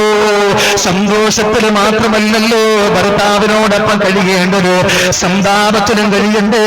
സന്തോഷ സന്താപ സമ്മിശ്രമായ ജീവിതത്തിന്റെ നൗകയല്ലേ തുഴയേണ്ടത്? അതുകൊണ്ട് അരുത് നബിയേ, ഞങ്ങൾക്ക് ത്വലാഖ് വേണ്ട, ഞങ്ങളെ കൂടെ ഞങ്ങൾ അങ്ങയോടൊപ്പം ജീവിക്കാൻ തയ്യാറാണ്. അവർക്കല്ലേ സുന്ദരമായ നാമം കിട്ടിയത്.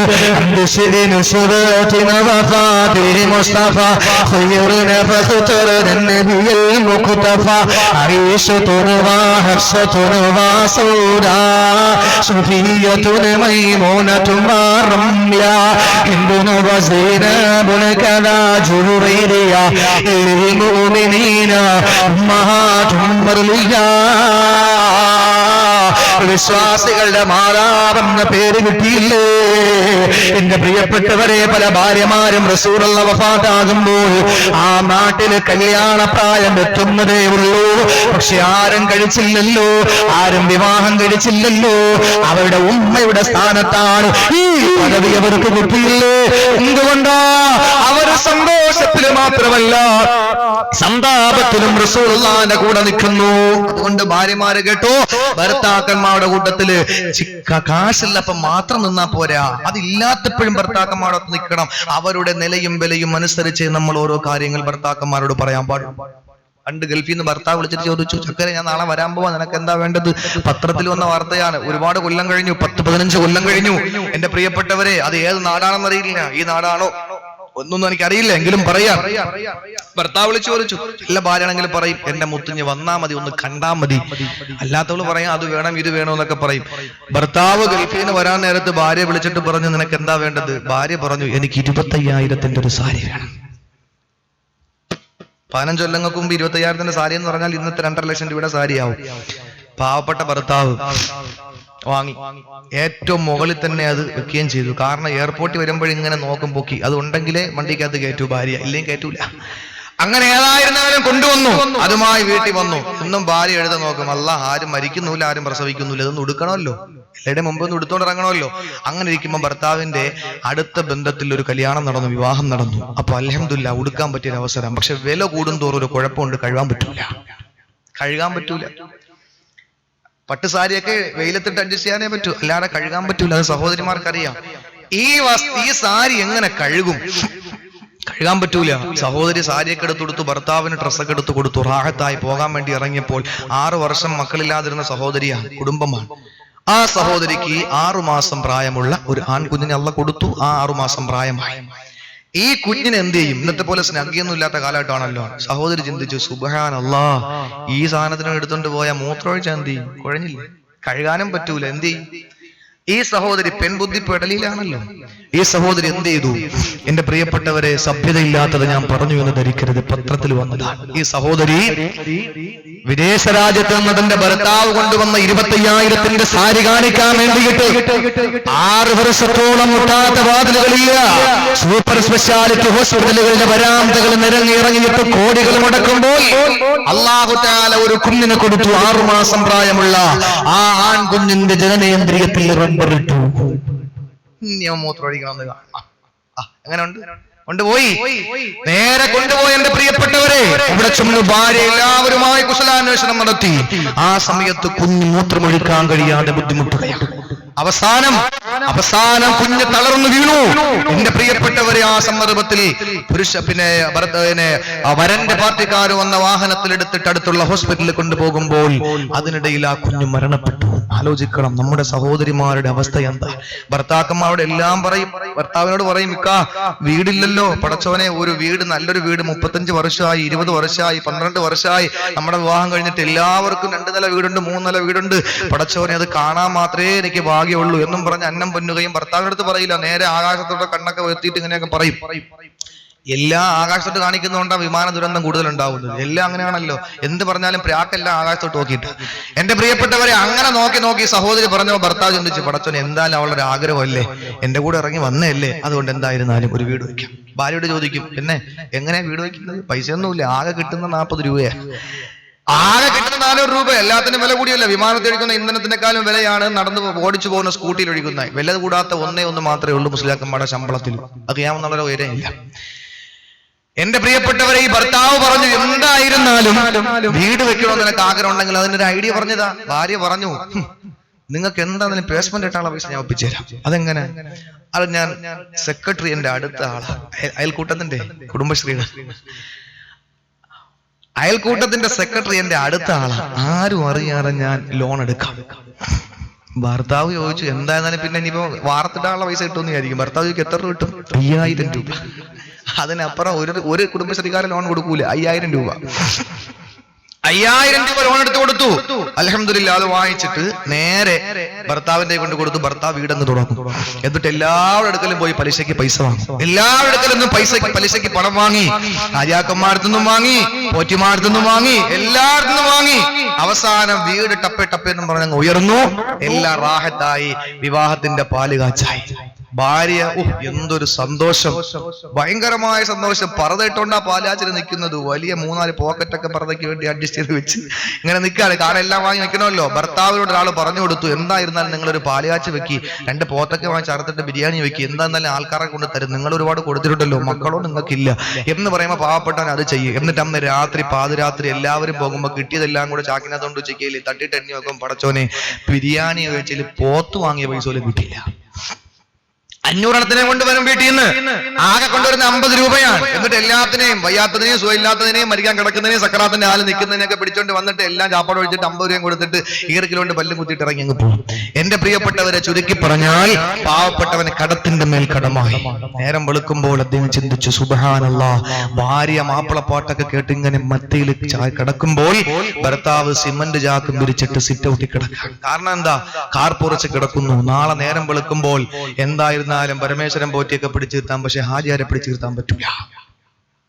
കൊടുത്തേ പറ്റൂ. കാരണം മൂമിൻ എന്ന് പറഞ്ഞാൽ വാക്ക് പാലിക്കുന്നവരാണല്ലോ. ചിലപ്പോൾ വാക്ക് പാലിക്കാത്തതിന്റെ പേരിൽ ശിക്ഷിച്ചാലോ. ഏത് വിഷയത്തില? പലിശകാര്യത്തില വരുന്നുണ്ട് ഇൻഷാ അല്ലാഹ് മൂന്നാറ്റുമുക്കിൽ.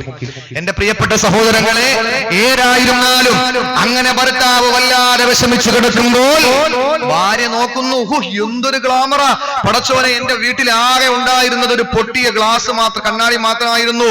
എനിക്കുള്ളത് റബ്ബേ ഒരു കീറിയ ഒരു വസ്ത്രമായിരുന്നു എന്ന് ഞാനും എന്റെ ഇക്കായും കൂടി മഴ പെയ്യുമ്പോഴേ എക്സ്റേ യൂണിറ്റ് കൊണ്ട് ഊടുവലിക്കുമായിരുന്നു. പുറത്ത് കിടക്കണത് അതിനേക്കാളും ഭേദം.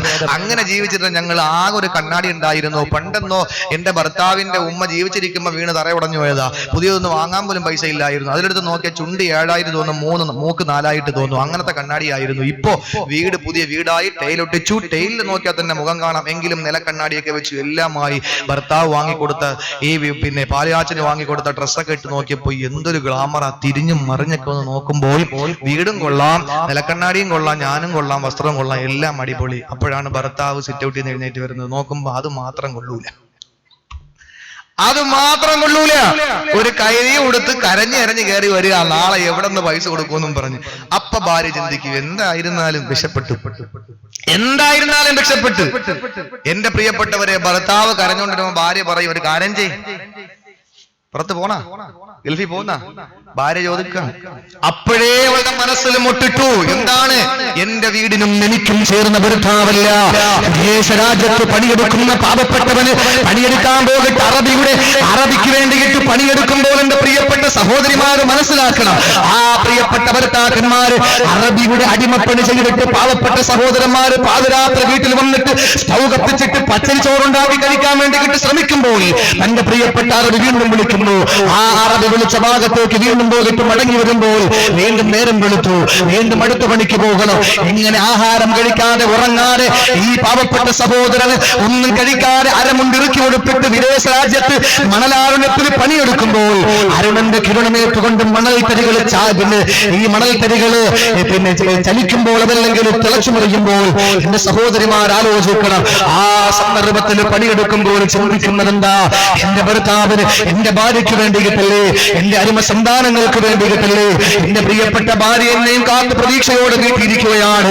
അവൾ എന്തൊക്കെയോ സ്വപ്നം കണ്ടിട്ട് ഇതുവരെയും നല്ല ഒരു സാരി കൊടുക്കാൻ ഭാഗ്യമില്ലാത്തവളാ, അവൾക്ക് വേണ്ടിയിട്ട് നല്ല ഒരു ഗൾഫ് സാരി വാങ്ങിക്കൊണ്ട് എനിക്ക് പോകണം.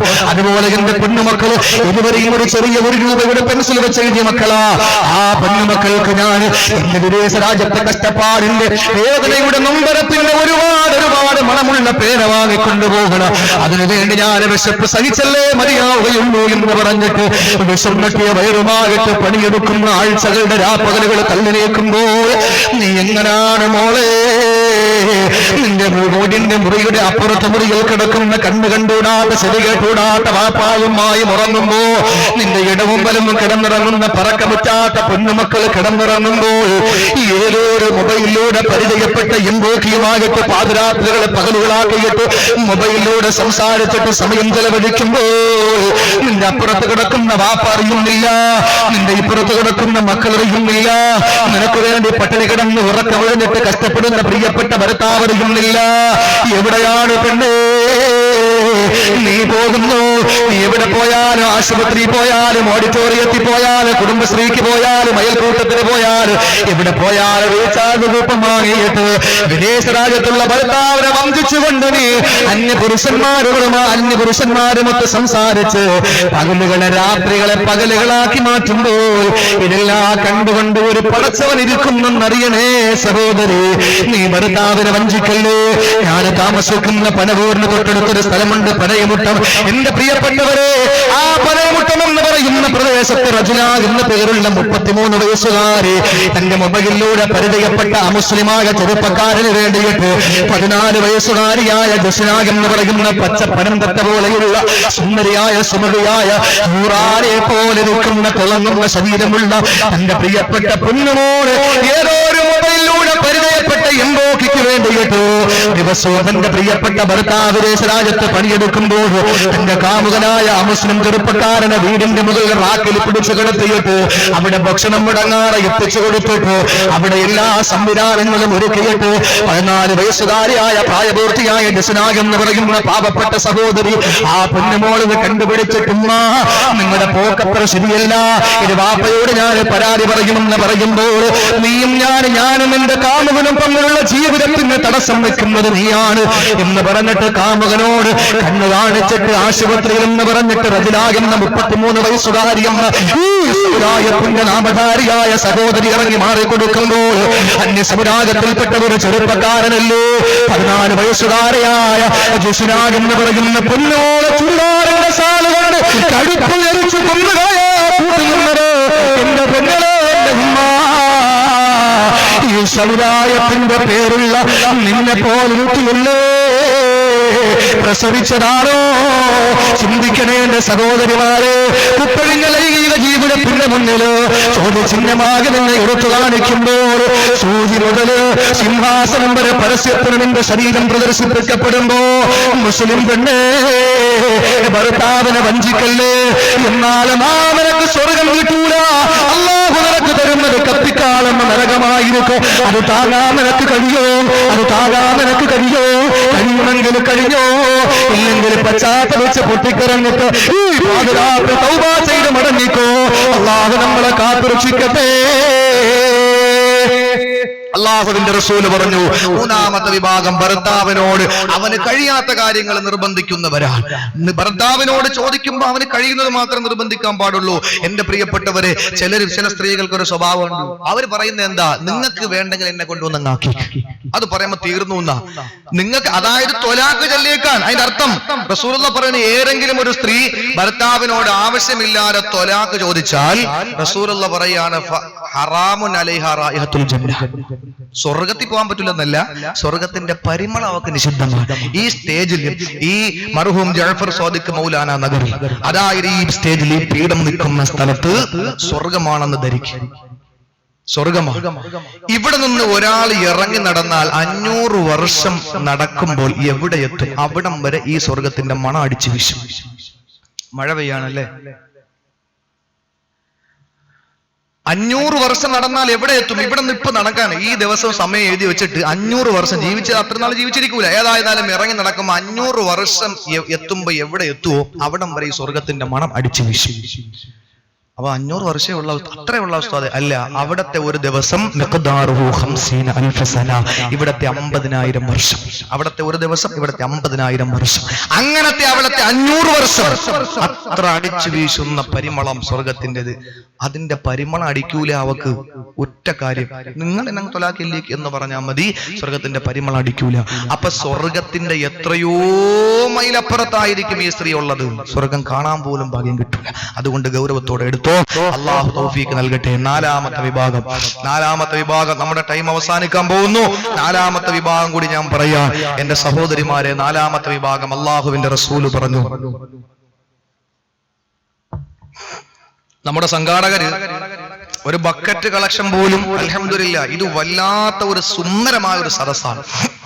പറയാതിരിക്കാൻ നിർവാഹമില്ല. കാരണം എന്നറിയോ, ചില സദസ്സിൽ അരമണിക്കൂർ പ്രസംഗം, അരമണിക്കൂർ ദുആ, 1 മണിക്കൂർ പിരിവ്. വാളുകൾക്ക് എന്താ ഒന്നുമില്ല, ഒന്നും പറയാൻ പറ്റൂല. എന്നിട്ട് പറയും, ഉസ്താദ് അവിടെ കൂടെ ഇറങ്ങി അങ്ങ് പോയി, ഒന്നും പറഞ്ഞില്ല. എങ്ങനെ പറയും? ഇതിലോ വിഷയത്തിലോ ഒന്ന് കേറണ്ടേ? കേറുമ്പോ സമയം തീരും. ഉസ്താദെ പിരിവ് ഇതാ പറയുന്നത്. ഒരു സ്ഥലത്ത് അള്ളാഹുവെ പ്രസംഗിക്കാൻ ചെന്നപ്പോൾ പിരിവോട് പിരിവ്. 2 ചെറുപ്പക്കാര് വാള് വെച്ചപ്പോൾ അവർക്ക് ആകെ ടെൻഷൻ. SLC പഠിച്ചു കഴിഞ്ഞ 10-15 കുട്ടികളാ. 2 ദിവസത്തെ വാളു ഞാനായിരുന്നു അവിടെ. 1-ാം ദിവസം എന്ന് പറഞ്ഞു, ഉസ്താദ് 5 പൈസ കിട്ടിയില്ല. ഞാൻ പറഞ്ഞൊരു കാര്യം ചെയ്യും, നിങ്ങൾ ധൈര്യമായിട്ട് നാളെ രാവിലെ എല്ലാ ഗൾഫാറ വീട്ടിലും പോയി, നാളെ ദിവസം കൂടെ അല്ലേ ഉള്ളൂ. എന്നിട്ട് കിട്ടുന്ന സാധനങ്ങൾ വാങ്ങിക്കൊണ്ട് നിങ്ങൾ ഞാൻ വരുന്നതിന് മുമ്പ് ലേലം ചെയ്തേക്ക്, അപ്പോൾ നിങ്ങൾക്ക് എന്തായാലും കിട്ടും. അൽഹംദുലില്ലാ. അങ്ങനെ അവർ പോയി പിരിവ് നടത്തി. പിറ്റേന്ന് ഞാൻ പ്രസംഗത്തിൽ ചെന്നപ്പോൾ ഭയങ്കര സന്തോഷം. അതിൽ സെക്രട്ടറി +1 പഠിക്കുന്ന ഒരു പയ്യനാണ്. അവൻ പറഞ്ഞു, ഉസ്താദ് എല്ലാം റാഹത്തായി. സ്ത്രീകൾ പ്രത്യേകം പറഞ്ഞു, എല്ലാവരും സഹകരിച്ചു. സ്ത്രീകൾ പ്രത്യേകം പറഞ്ഞു, തന്ന ലിസ്റ്റൊക്കെ ഒന്ന് വായിക്കണമെന്ന് പറഞ്ഞിരിക്കുകയാണ്, അതുകൊണ്ട് അതിനുള്ള അവസരം തന്നെ. ഞാൻ പറഞ്ഞു, പ്രസംഗം കഴിയട്ടെ, ദുആക്ക് മുമ്പ് അവസരം തരാൻ തോന്നുന്നു. അങ്ങനെ അവനെ വിളിച്ചു. അവൻ കയറിയിട്ട് പറഞ്ഞു, കിട്ടിയ സാധനങ്ങളെല്ലാം വായിച്ചു. സുബൈദ 3 സ്പ്രേ, ആരിഫ 3 സെന്റ്, ലത്തീഫ ഒരു ബെഡ്ഷീറ്റ് എന്നും പറഞ്ഞ് ഗൾഫിൽ നിന്ന് കിട്ടിയ സാധനങ്ങൾ അതെല്ലാം വായിച്ച് വന്നിട്ട് അവസാനം ഒത്തിരി ഉണ്ടായിരുന്നു. എവനാണെങ്കിൽ നിൽക്കാൻ പോയ സന്തോഷം. അവസാനം വായിക്കുക, പേര് പറയാൻ പഠിക്കുന്ന സഹോദരി ശംഭു 1. ഞാൻ അല്ലാഹു, ഇതാടാ ദീനിന്റെ മജ്‌ലിസിൽ ശംഭു കൊടുത്തത്. യഥാർത്ഥത്തിൽ പള്ളിയുടെ അടുത്ത് വന്നപ്പോൾ ഒരു സഹോദരി പറഞ്ഞു, മക്കളെ ഒന്നുമില്ല. അമ്മ താത്ത അത് പറഞ്ഞാൽ പറ്റൂല, എല്ലാവരും തന്നു, സ്റ്റേജ് നിങ്ങളെ വീട്ടിനടുത്താണ്, അതുകൊണ്ട് നിങ്ങൾ എന്തെങ്കിലും തന്നേ പറ്റൂ. നോക്കിയപ്പോ 3 കൊല്ലത്തിന് മുമ്പ് ഭർത്താവ് വന്നിട്ട് പോയപ്പോ കൊണ്ടുവച്ച ഒരു ഷാമ്പു അലമാര ഇരിക്കായിരുന്നു. അതെടുത്ത് കൊടുത്തു. ഈ സന്തോഷം കൊണ്ട് ചെറുപ്പക്കാരൻ പറഞ്ഞപ്പോ ശംഭു ആയി പോയതാ. അപ്പൊ ഇങ്ങനെ പിരിവും ലേലവുമായിട്ട് വല്ലാത്തൊരു ഇതാണ്. അപ്പൊ ഏതായിരുന്നാലും ഇവിടെ പിരിവൊന്നുമില്ല. എങ്കിലും ഇൻഷാ അല്ലാഹ് നാളെ ദുആ ഉണ്ടായിരിക്കും. എല്ലാവരും റമളാനിന്റെ 10-നൊക്കെ പോയി കബീർ ഉസ്താദിന്റെ ദുആയിൽ പങ്കെടുത്തവരാണ്. ഇൻഷാ അല്ലാഹ് ആ നാളത്തെ പ്രധാനപ്പെട്ട ദുആയിൽ എല്ലാവരും പങ്കെടുക്കണം. കാര്യമായിട്ടുള്ള സംഭാവന ഇൻഷാ അല്ലാഹ് ഇതിന്റെ സംഘാടകരെ പൈസ വേണ്ടേ? സംഘാടകരെ ഏൽപ്പിക്കണം. ഇൻഷാ അല്ലാഹ് നാളെ ദുആ ഉണ്ടാവും, ഇന്നും ദുആ ഉണ്ടാവും. നമ്മൾ എല്ലാവരും പോകുന്ന സ്ഥലങ്ങളിലൊക്കെ ദുആ ചെയ്യാൻ ചെയ്യും ഇൻഷാ അല്ലാഹ്. അതുകൊണ്ട് എല്ലാവരും ആത്മാർത്ഥമായിട്ട് അതുമായി സഹകരിക്കണം.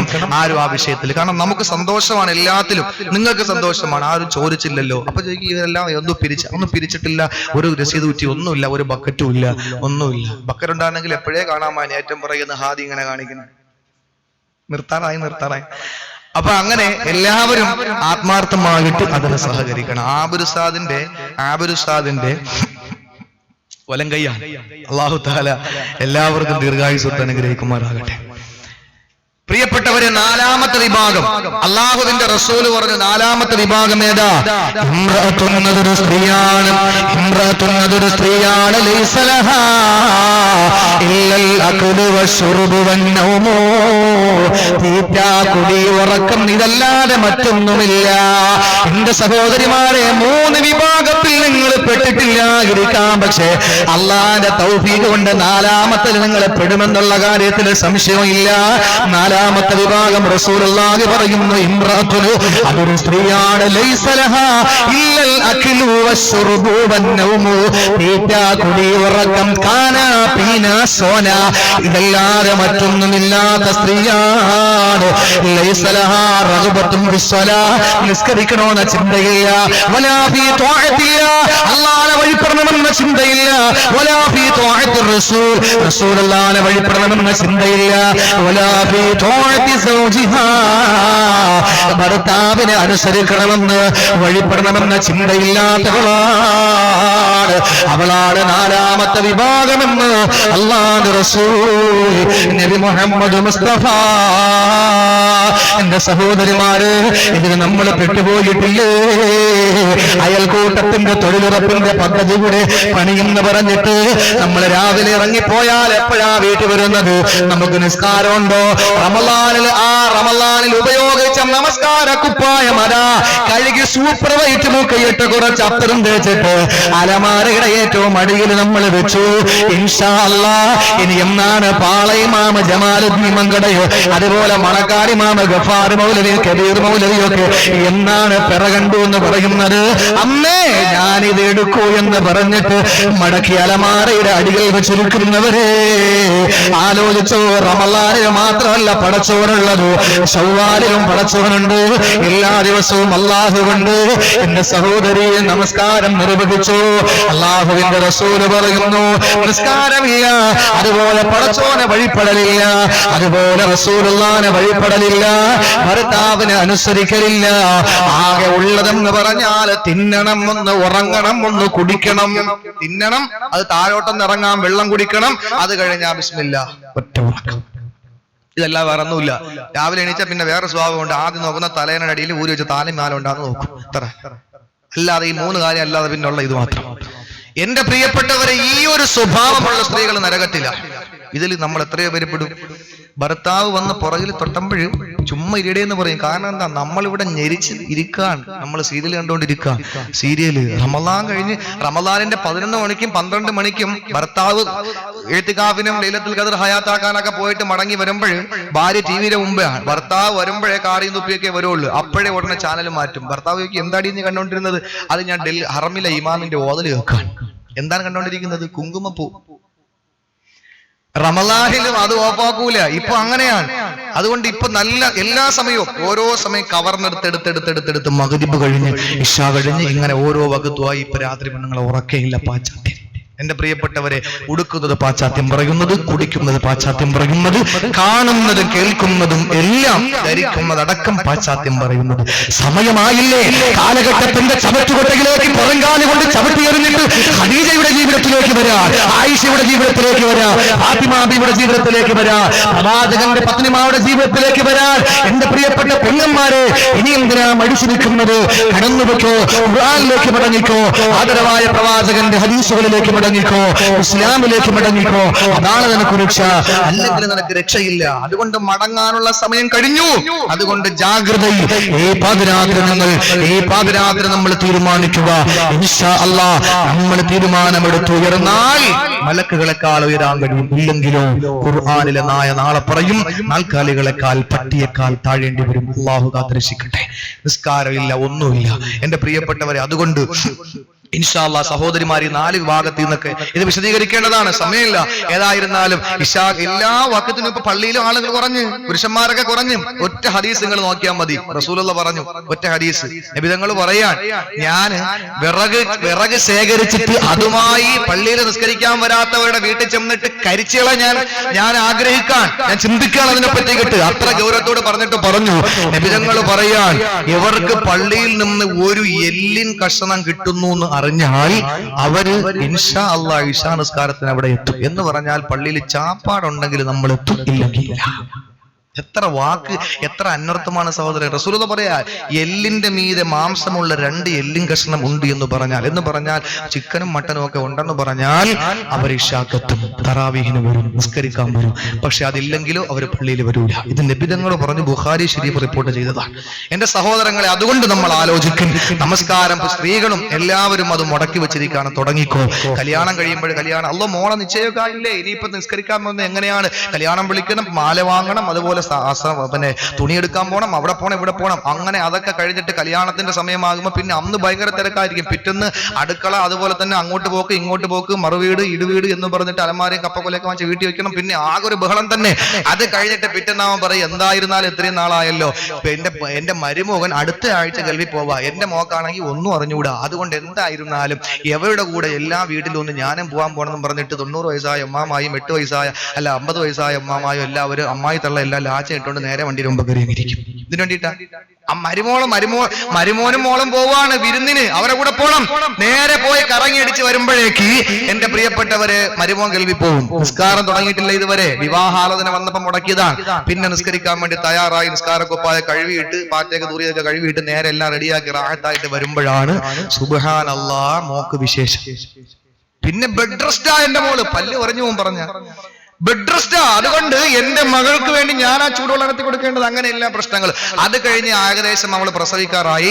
പ്രസവിച്ച് കഴിഞ്ഞാലെങ്കിലും ഒന്ന് നിസ്കരിതാത്ത എന്റെ കുഞ്ഞ്, എന്റെ ചെറുകുട്ടി, എന്റെ പേരക്കുട്ടി മൂത്രമൊഴിച്ച നൈറ്റിലൊക്കെ ആയി, പിന്നെ എങ്ങനെ എപ്പോഴും നയസാവസ്ഥാതെ എന്നും പറഞ്ഞ് അതങ്ങ് ഒഴുക്കും. അവനൊരു പരുവത്തിൽ വരുമ്പോൾ സുബ്ഹാനല്ലാഹ് അടുത്ത മുള കെട്ടിക്കാറാവും. ഇങ്ങനെ നിരന്തരമായി നമസ്കാരം ഒഴിവാക്കിയിട്ട് എന്റെ പ്രിയപ്പെട്ട സഹോദരിമാരെ, ആർക്ക് വേണ്ടിയിട്ട് 5 നേരം അള്ളാഹു നമുക്ക് നൽകി, ആ നമസ്കാരം നമ്മൾ നിർവഹിക്കുക. മാത്രമല്ല റസൂലുള്ളാഹിയോട്, ദീനിനോട് കൂറുണ്ടായി മാറണം എന്റെ പ്രിയപ്പെട്ടവരെ. അതിന്റെ ഒരു ഉദാത്ത മാതൃക ഞാൻ പറഞ്ഞുകൊണ്ട് ഇൻഷാ അല്ലാഹ് അവസാനിപ്പിക്കാം. അതിനു മുമ്പ് അവിവാഹിതകളോട് എനിക്കൊരു കാര്യം പറയാനുള്ളത്, അവിവാഹിതകളായ സഹോദരിമാരെ, നിങ്ങൾക്ക് പരിശുദ്ധ ഖുർആൻ ഓഫർ ചെയ്യാം. എന്താണെന്നറിയോ, ഇത് ഓണത്തിനും ക്രിസ്മസിനും ഉള്ളതൊന്നുമല്ല, അത് ഡേറ്റ് കഴിഞ്ഞ വാരം തീരും, പക്ഷെ ഇത് തീർന്നു പോകില്ല. നിങ്ങൾക്ക് നല്ല ആരോഗ്യമുള്ള, അതുപോലെ നല്ല സ്വഭാവമുള്ള, ഈ 2 നല്ല മനസ്സും നല്ല ശരീരമുള്ള നല്ല ഭർത്താവായി കിട്ടണമെങ്കിൽ നിങ്ങളൊരു കാര്യം ചെയ്യണം. എന്താണെന്നറിയോ, അവിവാഹിതകൾ ചെയ്തോളി ഇൻഷാ അല്ലാഹ്, എങ്കിൽ നല്ല ഭർത്താവിനെ കിട്ടും. മൂസാ നബി ഒളിച്ചോടി അള്ളാഹുവിന്റെ തീരുമാനം ഒളിച്ചോടാൻ പറഞ്ഞു. ഒളിച്ചോടി നേരെ വന്നത് മദിയൻ പ്രദേശത്ത്. മദിയൻ ജലാശയത്തിന്റെ അടുക്കൽ മൂസാ നബി എത്തുമ്പോൾ അവിടെ ആരെയും പരിചയമില്ല. മൂസാ നബി അലൈഹി സ്വലാത്തു വസ്സലാം അവിടെ നോക്കുമ്പോൾ കുറെ ആൾക്കാർ വെള്ളം കോരുന്നു. ഭയങ്കര ആരോഗ്യമുള്ളവരാണ്, അവരൊക്കെ വെള്ളം കോരുന്നു. ഒരാളെ കൊന്നിട്ട് വരുന്നതാണ്. കൊലയുടെ കാര്യമൊക്കെ അറിയാലോ. അത് കേട്ടിട്ട് ഇനി പേടിച്ചോയൊന്നും വേണ്ട, അറിയാതെ പിടിച്ചങ്ങ് തള്ളിക്കൊടുത്തെന്ന് പറഞ്ഞ് വീണ് ചത്തുപോയതാ. ഏതായിരുന്നാലും അതിൽ നിന്ന് ഓടി ഒളിച്ച് വന്നപ്പോ ഇനി ഒരു പ്രശ്നം ഉണ്ടാക്കണ്ട എന്നും പറഞ്ഞിട്ട് മൂസാ നബി അലൈഹി സ്വലാത്തു വസ്സലാം മാറി നിൽക്കുമ്പോ 2 പെൺകുട്ടികൾ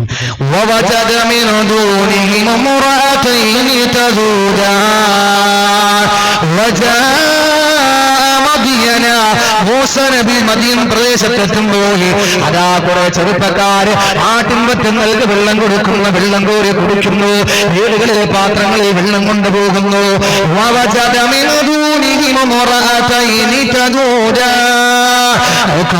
മാറി 2 പെൺകുട്ടികള് അച്ചടക്കത്തോടെ മാറി നിൽക്കുന്ന, വെള്ളം കോരുന്നില്ല.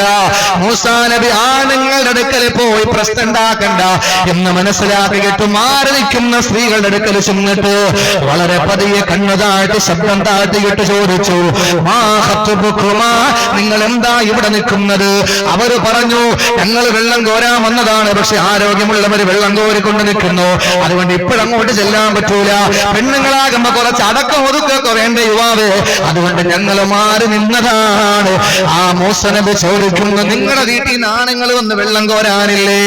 ആ സന്ദർഭത്തിൽ ആ സ്ത്രീകൾ പറഞ്ഞു, അബൂനാ ശൈഖുൻ കബീർ, ഞങ്ങൾക്ക് വാപ്പ മാത്രമേ ഉള്ളൂ, വാപ്പയോ വൃദ്ധനാണ്, എഴുന്നേക്കാൻ വയ്യാതെ കിടക്കുകയാണ്.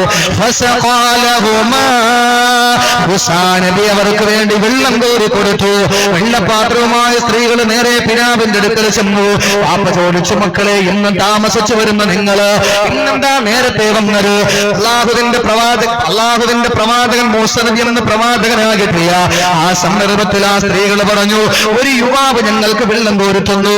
എന്തേ മക്കളെ, യുവാവ് വെള്ളം കോരി തന്നെങ്കിൽ ആ യുവാവിന് എന്തെങ്കിലും നിങ്ങൾ സമ്മാനം കൊടുത്തു, അതിന് പാരിതോഷികം കൊടുത്തു, കൂലി കൊടുത്തോ? ഇല്ലല്ലോ.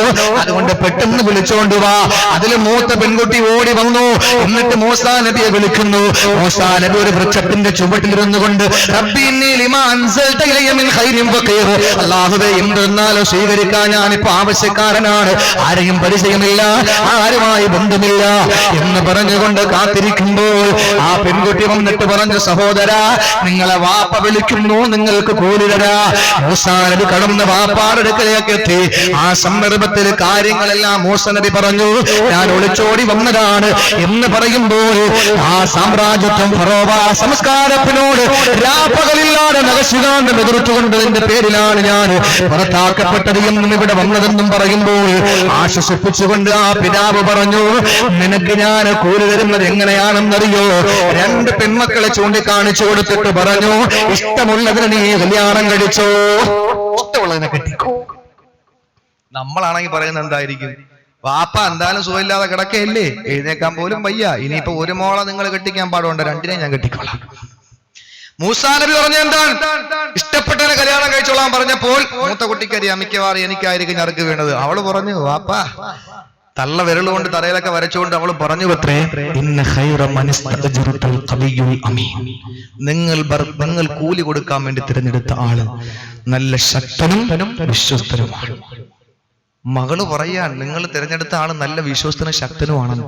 സ്കൂള് വിട്ടിട്ട് ഒരു ചെറുപ്പക്കാരനെ കൊണ്ട് നമ്മുടെ മോള് വന്നിട്ട് പറയാ, വാപ്പാ ഞാൻ മറിഞ്ഞു വീണപ്പോ പൊക്കി എടുത്ത ആളാണ്, നല്ല ശക്തനുമാണ് വിശ്വസ്തനുമാണെന്ന് പറഞ്ഞാൽ നമ്മൾ കുറ്റിച്ചുകൊണ്ട് അടി കൊടുക്കൂല. നിനക്കെങ്ങനെ അറിയാന്ന് ചോദിച്ചിട്ട് മൂസാ നബിയെ പറ്റി ഇത് പറഞ്ഞപ്പോൾ വാപ്പ ചോദിച്ചു, നിനക്കെങ്ങനെ അറിയാള് ആരോഗ്യമുള്ളവരാണ്, വിശ്വസ്തനാണ്? അപ്പോഴാണ് ഈ പെൺകുട്ടി പറഞ്ഞത്, വാപ്പാ, ഞാൻ ഇയാളെ ചെന്ന് വിളിക്കുമ്പോൾ ഇയാളൊരു വൃക്ഷത്തിന്റെ ചുവട്ടിയിരിക്കാൻ എന്റെ കൂടെ വന്നു, ഞാൻ മുന്നിലൂടെ നടക്കുന്നു, അയാൾ പുറകെ വരുന്നു.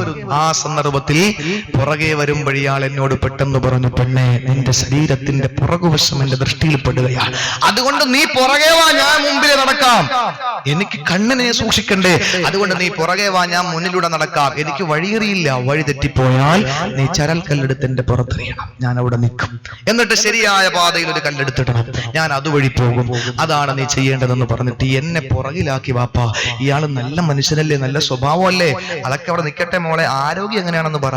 ആരോഗ്യം നല്ലതാണെന്ന് എനിക്ക് പറയാൻ കാരണം എന്താ? വാപ്പാ, ഞങ്ങൾ മാറി നിൽക്കുമ്പോൾ ഇയാള് ഞങ്ങൾക്ക് വെള്ളം കോരി തന്നു.